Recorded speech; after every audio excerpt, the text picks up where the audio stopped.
Okay, check this out. Unlock, lock, the key, it works. And you would not believe how I got it to work. Well, some of you would because you told me how to do it. Now, I didn't actually film the procedure because I didn't actually believe that it would have worked. And it was something like put the key in the ignition. You know what? In fact, I'll put the procedure on the screen now. So first off, I've got to say thank you to all you guys who commented that procedure because now the central lock-in, it works.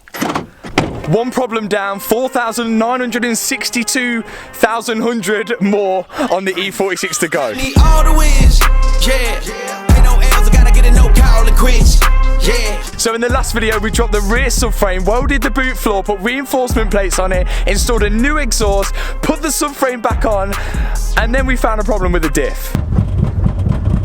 Now, some of you guys have been suggesting, because this car hasn't been driven around in such a long time, and I put new diff oil in it, it needs to just be driven around in a figure-of-8 for a fair amount of time, just to let the oil go around all the clutch plates and everything in the diff. But in case you haven't noticed, there is literally no interior in here at the minute, and I'm sick of basically laying down trying to drive this thing. So first things first, before I start attacking the diff, I'm going to put an interior in this thing just so I can start driving it round.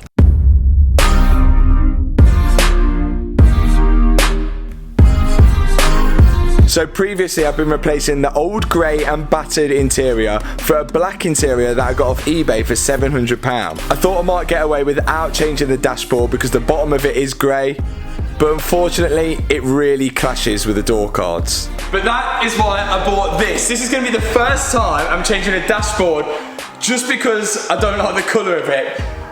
Makes sense in my head. And also, check this out, we are so close to 300,000 subscribers. And as a thank you to you guys, if you spend £40 or more on the mattarmstrong.co.uk website, scrap that, you only have to spend £10 on the mattarmstrong.co.uk website. Then add the PlayStation 5, which is £0, 0 pence to your basket. I'm going to randomly select 3 of those orders where I will drop a PlayStation 5 disc edition off to your house before Christmas, completely free of charge. Do it soon because I'm going to be doing it this week. Let's go on to the dashboard. Now, I've only replaced 2 dashboards in my entire life, but both times I've had to remove the steering wheel first. So off comes the airbag and I'm off to disconnect the battery. With the airbag out the way, I can undo the nut which holds the steering wheel on and pull the steering wheel off. I think the key to when removing a dashboard is to just keep all the bolts organised. I like to have a pot for the right hand side of the dashboard, the middle and the left hand side of the dashboard. There's only 2 bolts holding in the speedo and then that comes out. And a lot of the dashboard is just on clips, which then allows you to access a lot of the bolts to remove things like the radio, the climate control and the ashtray. Next thing I've got to remove is the glove box. And after the glove box is removed, I've got to remove the A-pillars, which on the previous 2 cars have just been clips, but on this E46 is bolted in with 4 Torx bolts. Now on this dashboard you can actually remove the passenger side airbag without actually replacing the dash, which would make it a pretty cheap repair if your passenger airbag was to go off. But with the passenger airbag out the way and all the bolts and nuts undone, I can remove the dash. But no time to rest, I've got to start putting in the black dashboard before I forget where everything went. That's another key when doing a dashboard. I'd always advise putting in the new dashboard the same day that you remove the old dashboard, just so you remember where everything goes. And then it's just a simple case of doing everything but back in reverse. And to be honest, on a fairly old car like the E46, this was actually a pretty straightforward job. There's not too many electrical connectors like there are on new cars. And you don't have to worry about plugging something in the wrong connector because they only go in one way. A few final things to put in like the trims. And finally, back on with the steering wheel. I cannot believe I've just changed a full dashboard just because I wanted to change the colour of it. Here is the new dash looking fresh. Actually, it looks really good. The one annoying thing, the one downside that I've noticed almost straight away is that the sort of door card trims are silver and then these are like a grey colour, but that's minor and we can change them. I can find them on eBay, I'm sure, but that is looking a lot smarter. We've still got a long way to go though. I've still got the rear of the interior to put in, like the parcel shelves and everything like that. Something in the boot, and I've got a few extras to go in the boot as well. And then finally the seats. And I don't actually want to drive this thing, so Let's carry on with the interior, no messing around, and then I can finally pull this out and we'll check whether that diff is, well, fingers crossed it's okay. But before that, there's something really important that I need to tell you guys. And it's not about the GT86, it's about Squarespace, who have sponsored today's video. Say it with me, from websites to online stores to marketing tools and analytics, Squarespace is the all-in-one platform to build and run your business.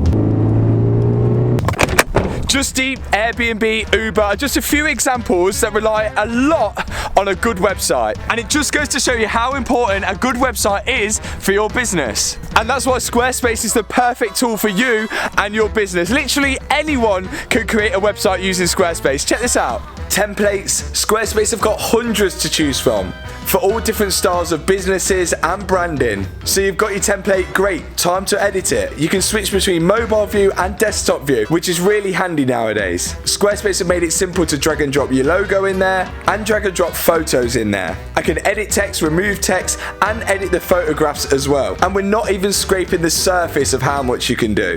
So when you need a website, go to squarespace.com or just click the link in the description box below and use code Matt Armstrong, and that's going to get you 10% off your first website or domain name. There is absolutely no relevance or reason why I'm out here in the GT86, so back to the M3. Now with the old dashboard being grey, it used to have a grey centre console as well. I picked up a new centre console in black, only problem, it was missing an armrest. But never mind, no time to waste, onto the rear parcel shelf, which again used to be grey, but I used a bit of fabric paint to paint it black. Once the parcel shelf was in, I could put the headrests in, the rear trims on each side, then move on to the seatbelt buckles. Then the black door cards go in on the passenger side and the driver's side.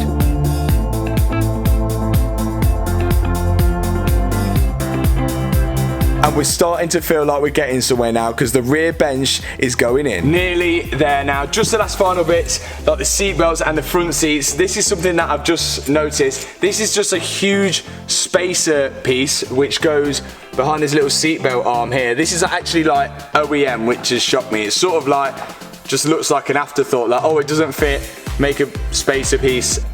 Spaces it out just so it goes there. That does not look OEM, but it is. The older the cars, I like these little quirky bits. Just the front seats to go. Let's do it. And in goes the final piece of the puzzle, the fully electric and heated front seats. Oh, they don't work. No. So with the driver's side one not working, I decided to put the passenger side one in to see if that one would work. This one works. I can't bolt the driver's seat in because the controls literally don't work. Nothing works. Got the key in the ignition, that on. Literally nothing is working. But the good news, the passenger seat does work, which is sick. So I think there is, I'm hoping it's going to be a fuse, but I think the fuses are underneath this glove box. When you turn these tabs, and I've just watched a video on YouTube, shout out YouTube, fuse number 65, this one, and what do you know, it's broke. Let's change that. Hopefully this is going to be the fix. 30 amp fuse, come on.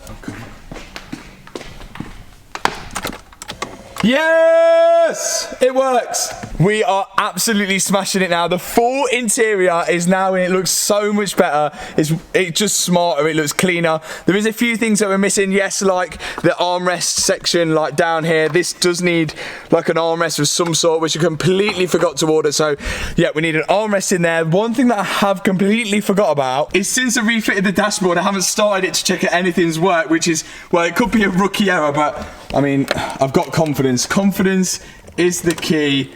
Here we go. Yes! Oh!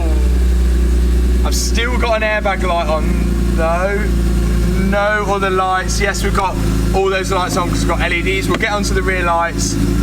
Horn works. That works. Does this work? Yes. Everything seems to be working.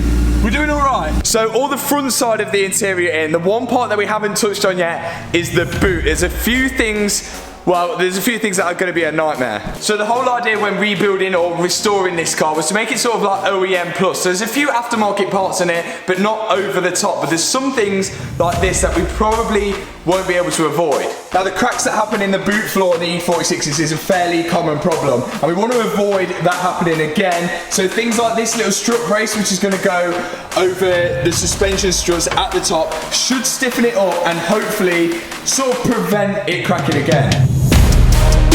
So this is a really simple install. For once, 2 bolts on each side of the strut brace slides over the top, and you put the 2 bolts back on. Okay, strut brace is in. Once the carpets are in, I think it will look more sort of OEM spec rather than like a track car. Next thing are these rear lights. These, I think, got full of water. They don't work at all. There's been some sort of strange wiring gone on here because, well, this side looks like, well, that side doesn't look too bad. I mean, it looks a bit dodgy, but this side, I don't know how we're going to manage with that. But I've got some new lights. I'm going to try and wire in that side and see if that one works. And then, well, we'll get onto this mess here.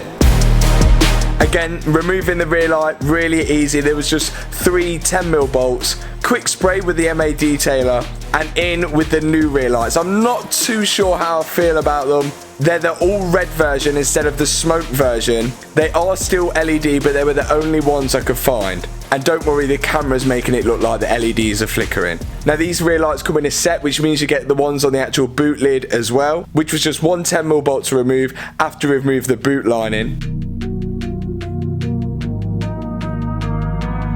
And then I moved on to the driver's side rear light. And I took one look at that and thought, I'm gonna need a new wiring plug. So all these are gonna have to be repinned and plugged, and I'm gonna have to get a wiring diagram so I know exactly where they go for that side. But that's not a problem. I think that shouldn't be too difficult of a job. I've got all the carpet in now. It needs shampooing, definitely. I've had to cut some holes out in the back so the strut brace can go through the carpet, but overall, not too bad. Now I'm dying to drive the E46 and test out that diff, but as I mentioned in the last video, this car hasn't been MOT'd since 2007, and we still won't be able to take it to an MOT tester now because it will fail just because of that rear light. And it would also fail because of the lack of number plates. But we've got some number plates from UMR Plates. If you need any of these plates, the link's in the description. There's a discount code as well.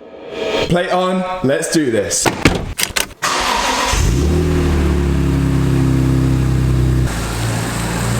Straight away, the suspension is rock hard. This has got to be changed or adjusted. And that sort of knocking from the rear doesn't seem like it's getting any better. It's glunking like high hell in the back. Surely it's not meant to be like that. One thing I have noticed as well, I don't know whether this is normal, it doesn't seem it. I'm in second gear and the plate in the gear stick is almost like I'm in neutral. I wonder whether any bushes could be changed in the gear linkage for that, because yeah, that's going to get severely annoying. It's okay under power. There's so much play in the steering wheel. Oh my god. I mean, I'm going in a straight line.